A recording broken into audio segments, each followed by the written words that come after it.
Yo, what is up, everybody? Welcome to the Dream Huge podcast, man. Super excited for this one today. We have our very special guest, Chris and Holly TROUPE, with us today. How you doing, guys? Great. This You're one. great. Good. Bumping fist. Give me one over the Boom. video. Boom. Okay. Love it. Hey, folks, we love to share success stories from huge dreamers, folks in the real estate business, entrepreneurs, movers, shakers, influencers, and more. And hopefully, these interviews and stories will help you to also dream huge. So, folks, Chris and Holly TROUPE are, among other things, owners and founders of The Boot Life right here in Mansfield, Ohio. So if you want to tell us a little bit about what you do at The Boot Life, how that came to be, and your general overall success story so far to this day. Sure. I'll kick it off.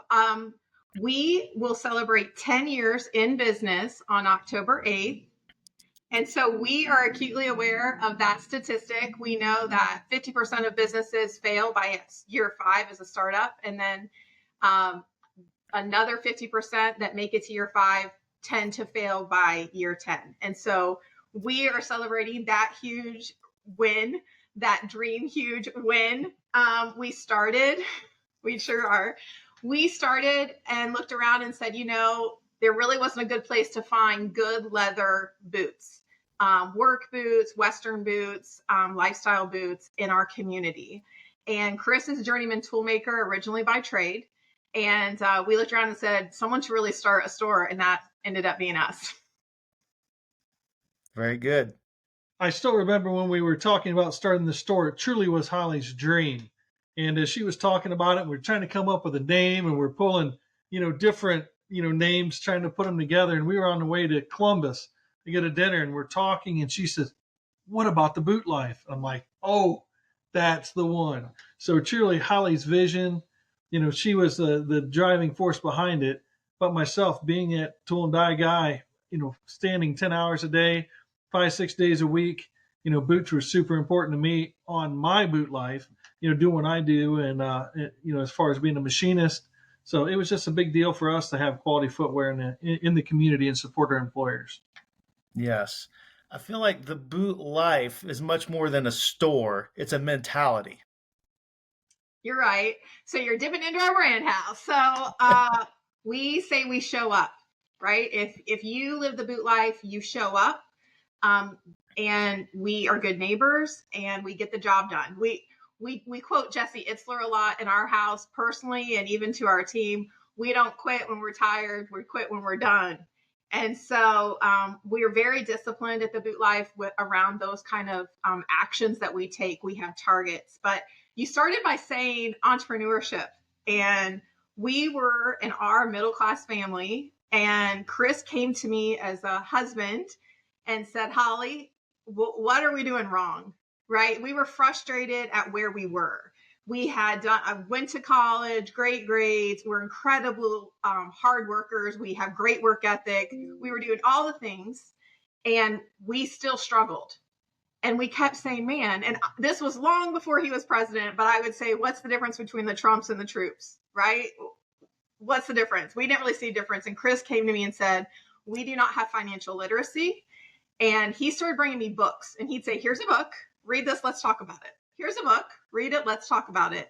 And he was really, I would say, the quiet driving force, the leadership in our home and our family that really propelled me even to think I could go into a retail startup because I really did not have that experience. Previous to the Boot Life, we owned a driving school. We taught teenagers to drive. And that was kind of our cutting our teeth on business and starting to learn momentum and cash flow. And so it was quite a jump over to retail from teaching students to drive. And Chris was really, I would say you were paramount in that drive for our family to say, we need financial literacy and we need to understand how to hit our targets because we had just been coasting on what we had been taught in high school. And it wasn't enough. We were finding it wasn't enough for our home and our family. So, folks, viewers, listeners, this is your cue. And, this is the Dream Huge podcast. If you have a dream of opening your own business and you are worried about becoming a statistic of failure, Well, if you never try, you're a failure to begin with. Fear kills more dreams than failure ever will. So kudos to you for reading those books, figuring out, you know, learning, being self-educated, and moving forward and taking those risks to being an entrepreneur. And people think that entrepreneurs are smart, and I often say it's the opposite. We're actually quite dumb. Okay, see if you can agree with this one. Yeah, We're dumb enough to go ahead and try it, right? Sure. And we don't overanalyze. We try it and we figure it out as we go. Always keeping others' best interests in mind. And the more people we help and serve, the more we will be successful as entrepreneurs. And you guys have done a great job at that. Okay, so folks that have that dream in their mind of starting their own business and making it to year 10, what Mhm. type of advice could you give them? Oh, well, I was very prideful. And we were, as you said, you have to start. So we started, but Chris kept coming to me once again and saying, don't we need a mentor? Don't we need a coach? Don't we need someone who's been here before? And we were self educating. We were building the boat while we were out to sea, quite literally. And we were going towards year 5. I was looking at our revenue numbers. We were growing faster than I could educate or get to the information I needed. You can get to information, but you really have to get to the expert who's done it before. Not everything we needed was in a book. And so Chris kept coming and saying, don't we need a mentor? And that's going into year 5, about June. I was like, I think it's time. And I'm going to be completely transparent. We waited too long. So I would say if you're listening to this podcast and you're looking at real estate, you're looking at business, get close to someone who's 2 to 3 steps ahead of you. Do not be prideful. And so we limited at that time then to Grant Cardone of the 10X movement and 10X. And we and his business partner, Brandon Dawson. And that again was Chris saying, don't we need help? Shouldn't we be going to someone? And we really could have avoided some missteps. But that was the pivotal thing that I think that moved us from year 5 to year 10, especially in retail through COVID, through a worldwide shutdown, through an incredible, challenging supply chain. Having someone so far ahead of us is what really helped. And why did you push that for us so much? I just felt we needed the cheat code. We're trying to read books and you're trying to learn in between everything else you're doing. And we needed to find out what it said at the end of the book. We needed somebody able to help us with that, to truly take us to that next step. And part of the problem with, as you said, being an entrepreneur, it's learning what you don't know. Sometimes you just don't know what you don't know. Yeah. It's out in front of you. It's not even on the radar. And when somebody else says, hey, wait a minute, you need to stop and look at this, and you need to guard against this or take steps to propel yourself forward, we needed that truly cheat code. I think that's the easiest way to say that, how to do it. So getting to a mentor is important. And I just want to say you don't always have to pay necessarily a lot of money to get to that person. But most people that are successful, that have a successful business, if you are sincere, if you go and ask good questions, you need a good quality questions. 1 to 2 questions. If you can get to that person, and if you take their advice and you actually put it into practice, when you see them again, you tell them, when I talked to you last time, I asked you this and this, I instituted my business, it helped. Is there something else that you might be able to help me with, and maybe have another good question? And if you do it, people like to help, and especially successful people, but they hate to have their time wasted. So be willing to ask a good quality question and to put it into practice. That's right. Yeah, the knowledge is useless if you don't implement it. Yeah, you got to take action. So, what specifically did Cardone and Dawson put into place for you guys? What did that actual mentorship program look like from that standpoint? We started with a 6-month mentorship program. It was 1 hour long call a week. And he really covered sales. And so we immediately had to understand we are in sales. I don't care what you do. I don't care what your business is. You are in selling. And if you cannot convert customers, you're out of business. And so he taught us sales and he taught us marketing. And a lot of people liken your business to an airplane, and the 2 wings are sales and marketing.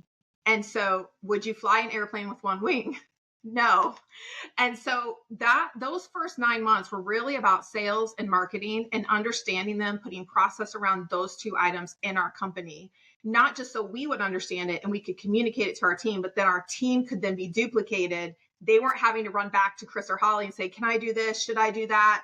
It really helped streamline some of those decisions in our company by just putting some automation to proven sales and marketing process. That was the first 9 months. What did they teach you about sales and marketing? Sure. You talk sales, I'll talk marketing. Sales is so important. Even as a salesperson, a lot of times they make up names about who they are because they're almost ashamed of being sales. And being in sales, he taught us that sales makes the world go round. So if the customer comes into our store, they come in because they're looking for a product or they're looking for a solution for a need that they have.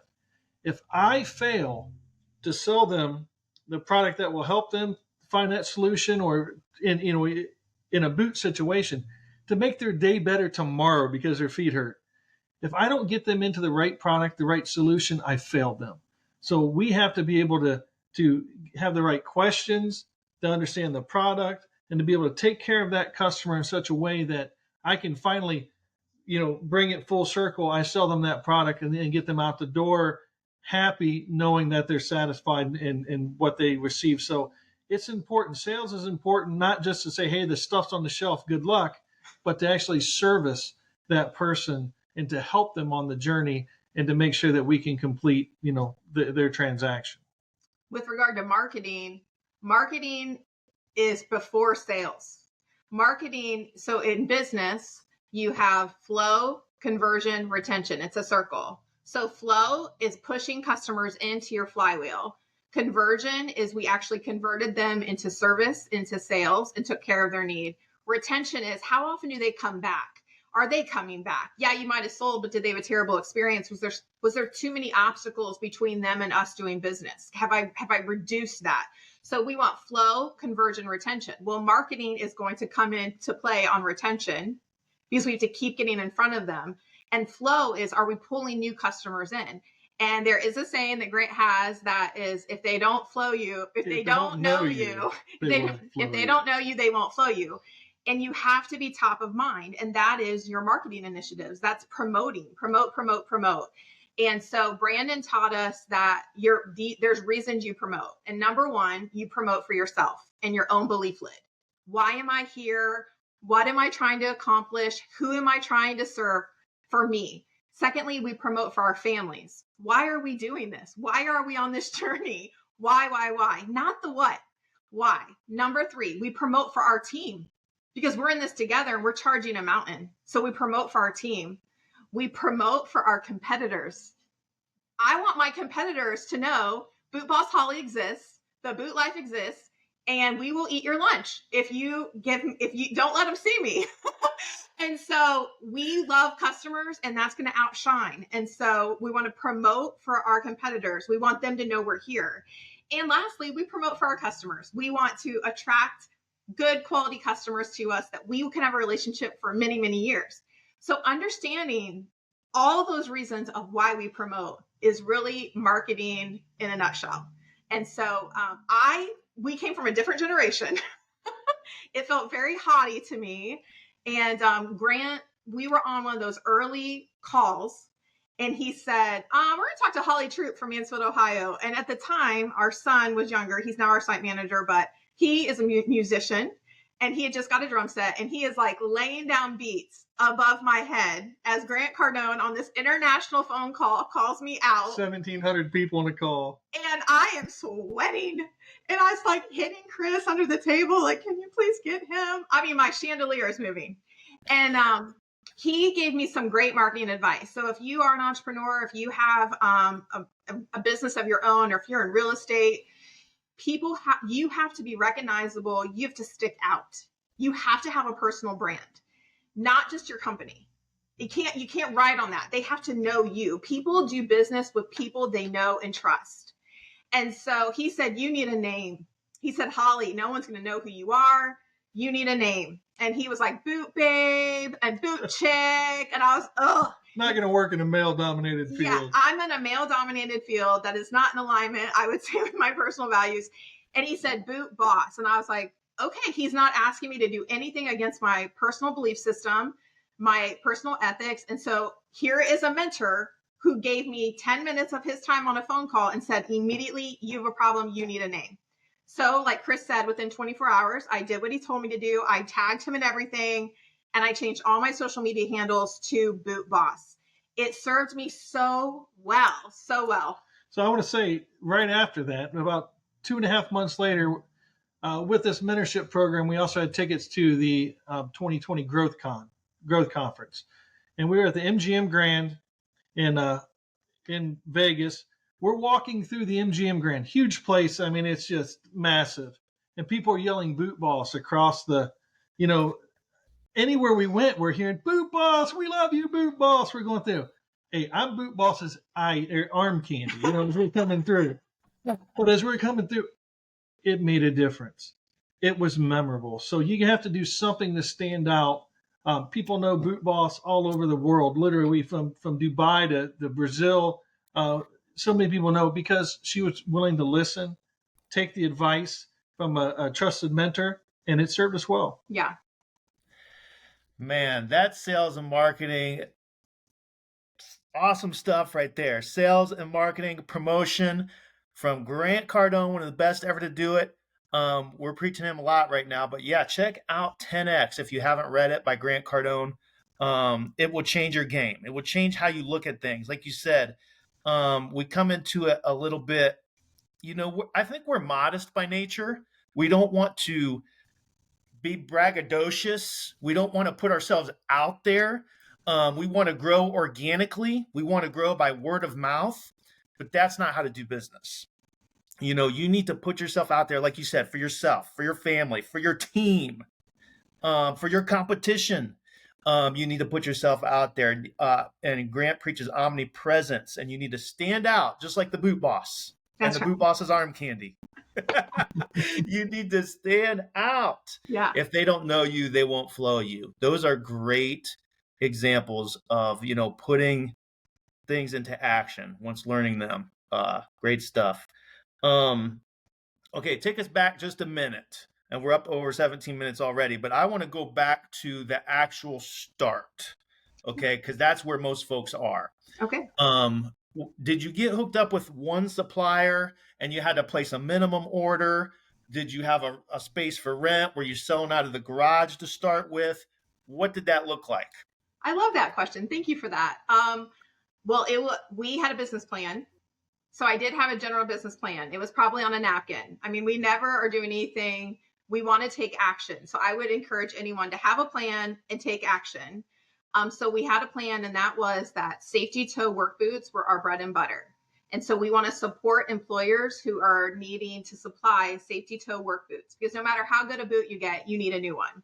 And so we wanted that. And so you can have Western boots and beautiful, lovely lifestyle boots and rain boots and mud style boots, but work boots, you need those. And that was going to be a regenerating type income for us.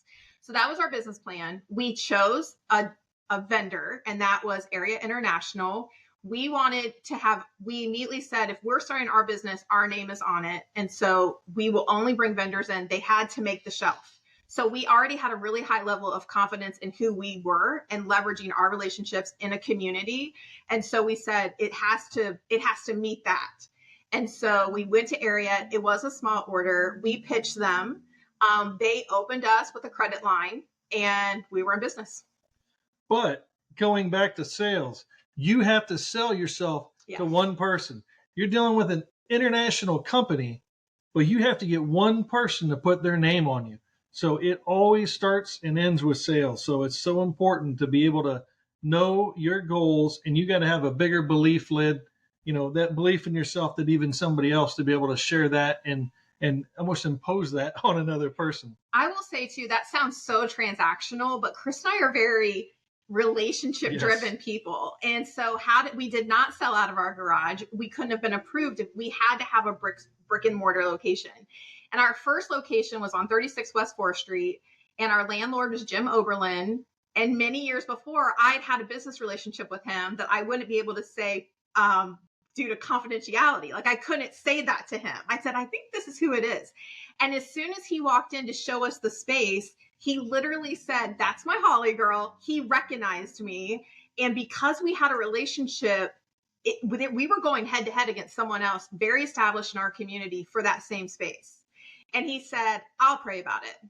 Me and Lib, we're going to pray about it and we'll let you know. And we're like, okay, we'll pray about it too, because we wanted God's perfect will. And he came back and gave us the space. And then likewise, even area, we had to get in front of someone, but we had to sell them on Chris and Holly. They had to think, is this couple in a startup have a chance of making it and representing our brand in the community? And so that was really important. And again, it came down to relationship building. Yes, you're actively with the goal of selling them on you. They were much more interested in Chris and Holly and who we were as people than they were in the location or even our community. They knew that there was a hole, but they could fill that with anyone. So we really had to build a relationship with that first one or two decision makers to be able to go forward and to have a place to rent.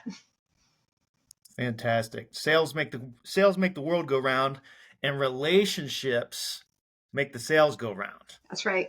Okay. Every piece of real estate I've ever purchased has only been possible through relationships. You have to build. It's so important. It's the most important thing. And you see how that worked awesome, tremendous wonders for you guys. And shout out to Uncle Jim. That's right. That's right. My man. Got to get a shout out to Jimmy. Hopefully he listens to this one. He's helped me out quite a bit too. So yeah, that's what the great ones do. All right, y'all. Hey, we're up over 20 minutes. How can folks get in contact with you if they want more info? Sure. So at the Boot Life, at the Boot Life, at the Boot Life, those are all of our social media channels. Boot Boss Holly on social media, Instagram, Facebook, Chris or Holly Troupe, either one of us are on LinkedIn. So slide into our DMs. Hey, we're looking for information. We'd like some guidance. People had that conversation with us. We're more than willing to have that conversation with you. Be willing to show up for yourself. Be willing to put the work and the time in. It is a process. And so at the Boot Life and Boot Boss Holly, Chris and Holly Troupe. Awesome stuff. All right. Thank you so much for joining us today, Chris and Holly Troupe, with the Boot Life and the Boot Boss herself, the famous Boot Boss, man. So awesome. What a great story. Hopefully you have another 10, hopefully you have another 100 years in business. That's right. Multiple generations, second generation already. Very happy for you guys. So thank you for joining us on the Dream Huge podcast. Thank you for making the time. I know both of you are super busy. So thank you for making the time, and hopefully we can inspire some others to take some action. That's right. Let's dream huge. So, Let's go. Dream huge. Yes. So please remember, like, subscribe, and share, viewers and listeners. And as always, remember the rules. Work hard, never give up, and dream huge. Now we see the guns.